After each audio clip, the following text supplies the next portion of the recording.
Airport का वहां पर भी हलचल बढ़ गई है। बलराम हमारे साथ बने हुए। बलराम, किस तरीके की वहां पर तस्वीर है, कौन कौन आ चुका है और किसका इंतजार हो रहा है वहां पर? तो देखिए तस्वीरें हम आपको दिखा रहे हैं, ये इलाहाबाद, आपको बता दें कि लखनऊ एयरपोर्ट की ये तस्वीरें हैं और यहां पर भी लगातार मेहमानों का आने का सिलसिला जारी है। सुबह से ही जो मेहमान हैं वो आ रहे हैं शपथ ग्रहण में शामिल होने के लिए, चाहे वो कला क्षेत्र के लोग हों, चाहे वो धर्म से जुड़े हुए लोग हों, चाहे औद्योगिक घरानों से जुड़े लोग हों। देखिए, और एक और काफिला आगे बढ़ रहा है और बलराम से हम जानेंगे कि आखिर ये कौन है इस गाड़ी में। तो देखिए लगातार मेहमान आ रहे हैं और शपथ ग्रहण में शामिल होने के लिए लगातार मेहमानों के आने का सिलसिला जारी है। तो लखनऊ एयरपोर्ट के बाहर की तस्वीरें हम आपको दिखा रहे हैं। उनको रिसीव करने के लिए बड़ी संख्या में लोग पहुंचे हुए हैं और सुबह से अब तक की बात करें तो देश भर से मेहमान आ रहे हैं, उद्योगपति आ रहे हैं, जो बड़े संत हैं वो पहुंच रहे हैं। अमिताभ बच्चन के आने की भी पुष्टि हो चुकी कि वो भी शपथ ग्रहण का हिस्सा बनेंगे, वो आएंगे।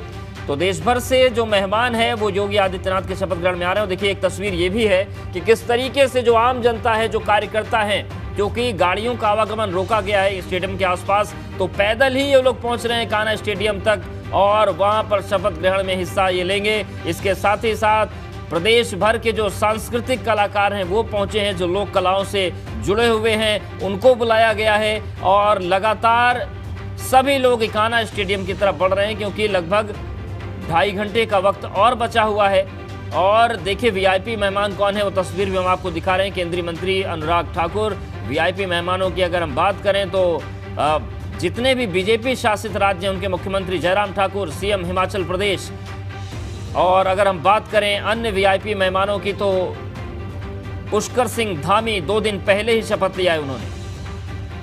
बिल्कुल, देखिए इस बीच एक बड़ी खबर आ रही है, अपने दर्शकों को बता दें एबीपी गंगा पर इस वक्त की सबसे बड़ी खबर। ब्रजेश पाठक होंगे दूसरे डिप्टी सीएम। देखिए लगातार उनका नाम इस रेस में सबसे आगे चल रहा था और अब ये तय हो गया है कि दिनेश शर्मा की जगह ब्रजेश पाठक बनेंगे डिप्टी सीएम उत्तर प्रदेश के। दिनेश शर्मा को संगठन में बड़ी जिम्मेदारी दी जा सकती है, बड़ी जिम्मेदारी उनको सौंपी जा सकती है, लेकिन फिलहाल ब्रजेश पाठक दूसरे डिप्टी सीएम होंगे। केशव प्रसाद मौर्य और ब्रजेश पाठक डिप्टी सीएम होंगे। उत्तर प्रदेश के ब्यूरो चीफ वीरेश हमारे साथ बने हुए हैं। वीरेश, देखिए एबीपी गंगा की खबर पर एक बार फिर से मुहर लगी है, ब्रजेश पाठक ही दूसरे डिप्टी सीएम बन रहे। देखिए एबीपी गंगा ने बता दिया था, सुबह ही बता दिया था कि श्रीकांत शर्मा और ब्रजेश पाठक के बीच रस्साकसी चल रही है। दिनेश शर्मा का टिकट कट चुका है और ब्रजेश पाठक बन सकते हैं सबसे ज्यादा रेस में, दौड़ में आगे हैं। ब्रजेश पाठक उप मुख्यमंत्री बनने के लिए केशव मौर्य के साथ ब्राह्मण फेस के तौर पर उत्तर प्रदेश की सियासत में ब्रजेश पाठक को स्थापित किया है भारतीय जनता पार्टी ने। दिनेश शर्मा को टिकट काट दिया गया है, उनको बुलाया भी नहीं गया मुख्यमंत्री आवास पर और कान्हा स्टेडियम में शपथ लेंगे ब्रजेश पाठक। उप मुख्यमंत्री की जिम्मेदारी दी जाएगी केशव मौर्य, पिछड़ों का सबसे बड़ा फेस। ब्रजेश पाठक ने जिस तरीके से योगी आदित्यनाथ सरकार 1 में काम किया, लोगों को से मुलाकात की, लोगों के बीच गए, जनता की बात सुनी और साथ ही साथ कार्यकर्ताओं और नेताओं को अपने घर बुलाया, उनके लिए दरवाजे खुले रहे और उनका काम किया। पार्टी के अंदर उनकी छवि जिस तरीके से चमकी है, ये बड़ी बात है। बसपा से आने के बावजूद भी ब्रजेश पाठक ने 5 साल के अंदर भाजपाइयों से ज्यादा अपनी भूमिका प्रमुख तौर पर स्थापित कर ली।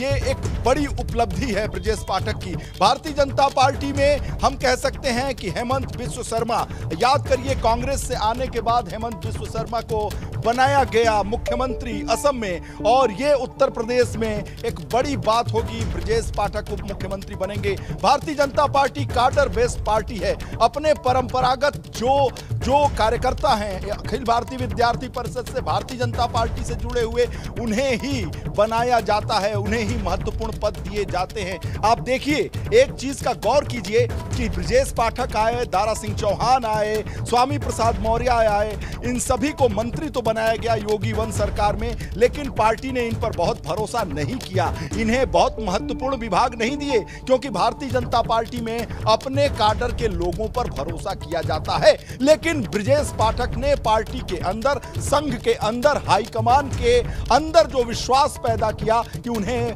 नेतृत्व दिया जा सकता है, ब्राह्मण फेस बनाया जा सकता है, लखनऊ विश्वविद्यालय के उपाध्यक्ष, लखनऊ विश्वविद्यालय के अध्यक्ष के तौर पर तब से राजनीतिक जीवन की शुरुआत करते हुए वो कांग्रेस में रहे, उसके बाद से वो बसपा में रहे और बसपा के बाद से भारतीय जनता पार्टी की यात्रा उन्होंने तय की और 5 साल के अंदर लगभग उन्हें पार्टी में आए 6 साल हुए हैं। 2016 में वो भारतीय जनता पार्टी में आए, लेकिन 2016 में पार्टी के अंदर आने के बाद उन्होंने अपना जो आचरण है, व्यवहार है, ऐसा कर लिया कि जैसे वो पूरी तरीके से भगवामय हो चुके हों।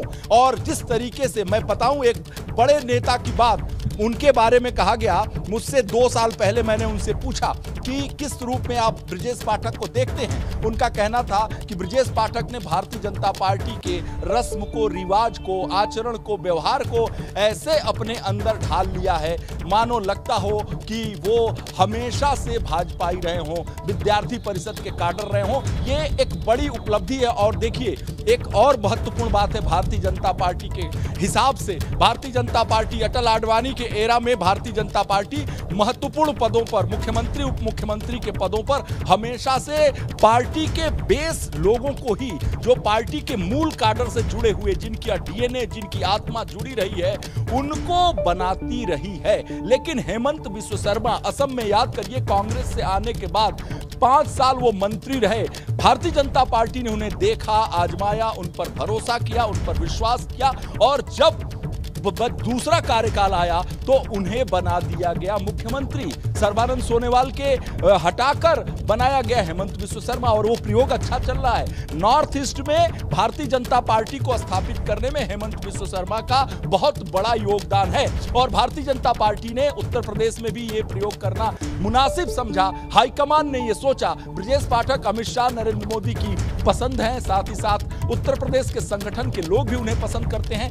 मैं यहाँ भारतीय भवन में जो संघ का मुख्यालय है, कार्यालय है लखनऊ के अंदर, भारतीय भवन में जब मैं जाता हूं तो संघ के किसी बड़े पदाधिकारी का मैं नाम नहीं लूंगा, लेकिन उनसे जब मैं बात करता हूं दादा के रूप में, उनसे बात करता हूं भैया के रूप में, तो वो हमेशा कहते हैं कि ब्रजेश पाठक सुनते हैं, ब्रजेश पाठक हम लोगों का काम करते हैं, ब्रजेश पाठक कार्यकर्ताओं की बात सुनते हैं, ब्रजेश पाठक नेताओं की बात सुनते हैं, ब्रजेश पाठक संघ की बात सुनते हैं, ब्रजेश पाठक लोगों की बात सुनते हैं, ब्रजेश पाठक हर धर्म, जाति, क्षेत्र की बात सुनते हैं, ब्रजेश पाठक हर जिले की बात सुनते हैं। तो ये ब्रजेश पाठक की उपलब्धि रही। दूसरी पार्टी से आने के बाद भी इस रूप में वो समावेशी तरीके से रहे। और आप देखिए कि कल जब ब्रजेश पाठक से हमने बात की, विधानमंडल दल की बैठक में जब जा रहे थे, तो उन्होंने भारत माता की जय, वंदे मातरम, भारत माता की जय। जो ब्रजेश पाठक टीवी के बहुत ख्वाहिश रखते हैं, जो ब्रजेश पाठक टीवी की दुनिया को बहुत अच्छे तरीके से जानते हैं, अखबार की दुनिया को जानते हैं,